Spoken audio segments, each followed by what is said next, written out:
দাবি আপনি একলাশপুর বাজারের পুরাতন ব্যবসায়ী হিসাবে? আপনার কি দাবি? আমরা চাচ্ছি যে এটা পুরো একলাশপুর ইউনিয়নের না, প্রতিটি মানুষের আমাদের এটা মরণ ফাঁদ এই একলাশপুর ইউনিয়নের। এদিকে আসেন। এখানে একটা ওভারব্রিজ দরকার, কারণ প্রতি সপ্তাহ প্রতিদিনে যাতায়াত করতে মানুষের অসুবিধা হয়, অ্যাক্সিডেন্ট হয়, মানুষ মৃত্যু হয়েছে। কয়দিন আগে একজন হুন্ডা মারা গেছে লোক, পরশুদিন এই আমাদের এখানে ওভারটেক করতে। আমাদের দাবি একটা ব্রিজ হোক নতুন ভাবে দরকার।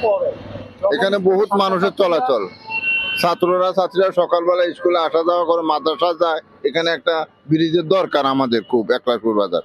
জি, আপনাকে অসংখ্য ধন্যবাদ। আসলে আমি এইখানে এই ভিডিওটা করার আরো 6 বছর আগের থেকে আমি এই ভিডিওটা করব। আসলে আমি করতে পারি না, আমি মিডিয়া জগতে বিভিন্ন কাজে ব্যস্ত থাকি।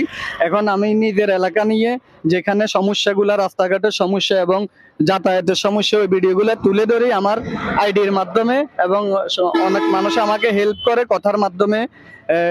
এখন হ্যাঁ, মেম্বারের থেকে নিছি। আরেকটা ভিডিও হবে, এটা আগে ছাড়ি, ঠিক আছে? তো ঠিক আছে, আমার বিদ্যালয় ছাত্রছাত্রীরা আপ-ডাউন করে, তখন একটা স্ট্যাম্প নিতে হবে। হ্যাঁ, এটা স্কুলে তখন খুব প্রয়োজন। হাটের দিনে নিবো আর কি, হাটের দিন।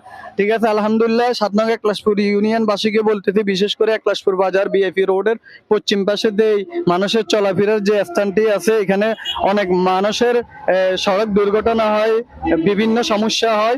ভিডিওটি দ্রুতভাবে ছড়িয়ে দিন সকলে, এই ভিডিওটি ছড়িয়ে দিন, শেয়ার করে, এবং সকলের কাছে পৌঁছাই দিন, যেন আমরা এখানে নতুন একটা ব্রিজ বা ফুটওভার ব্রিজ স্থাপন করতে পারি এই দাবি নিয়ে। আসসালামু আলাইকুম ওয়া রাহমাতুল্লাহি ওয়া বারাকাতুহু। আমি